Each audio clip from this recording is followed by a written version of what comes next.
বৌমা গরম চা নিয়ে ঘরে প্রবেশ করতেই মীনা দেবী বলে উঠলেন, বৌমা, চায় চিনি এবার 2 চামচের জায়গায় 1 চামচ দিও। বাজারের যা অবস্থা। আর টুকুন কি এখনো ঘুমিয়ে? এইবার একটু নড়াচড়া করতে বলো। আর কতদিন এভাবে চলবে?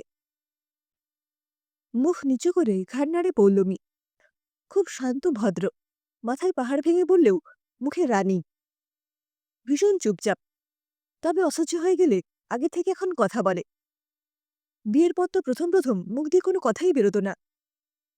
ঘরের বাইরে যেতেই মীনা দেবী একবার ডাকলেন, বৌমা, তোমার বাপের বাড়ির কোনো খোঁজখবর জানো?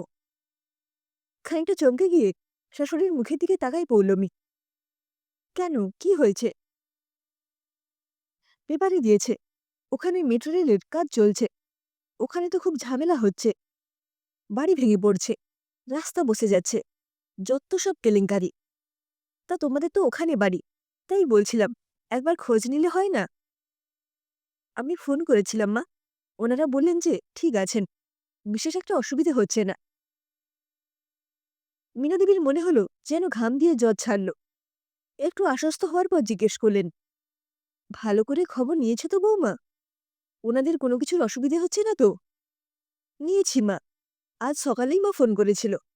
বলেছিল তোর শাশুড়িমাকে বলিস আমাদের জন্য যেন কোনো রকম দুশ্চিন্তা না করেন, আমরা ঠিক নিজেদের সামলে নেব।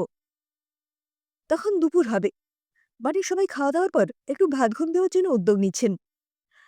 বাইরের দরজায় বেল দিতেই মীনা দেবী চিৎকার করে উঠলেন, বৌমা, দেখো তো এই ভরদুপুরে আবার কে এলো বাড়িতে? ওপর থেকেই বৌমা চিৎকার শুনে চমকে উঠলেন মীনা দেবী। মা, বাবা, ভাই, বোন সবাই এসেছে।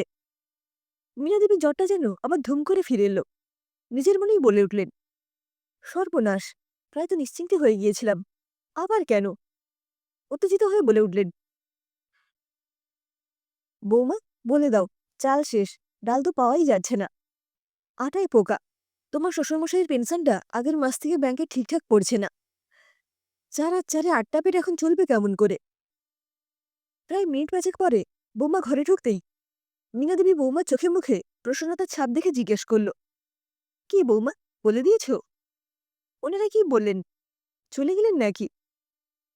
বৌমার মুচকি হাসিতে উত্তর এলো, হ্যাঁ মা, বলে দিয়েছি। মীনা দেবী অবাক হয়ে জিজ্ঞেস করলেন, ওনারা কি বললেন? বৌমা উত্তর দিল, ওনারা বললেন মিনারা ছোটবেলা থেকেই একটু কুচুরে ছিল, কিন্তু এখন এত শয়তান আর ছোটলোক হয়ে গেছে তা তো জানতাম না। ভাগ্যিস এসেছিলাম। ছি।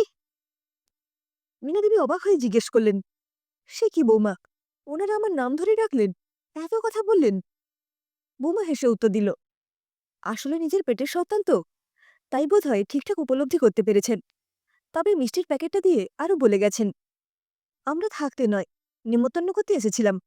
সামনের সপ্তাহে বাড়িতে পুজো আছে, আর ওকে বলে দিও শেষ বয়সে একটু ভদ্রসভ্য হতে।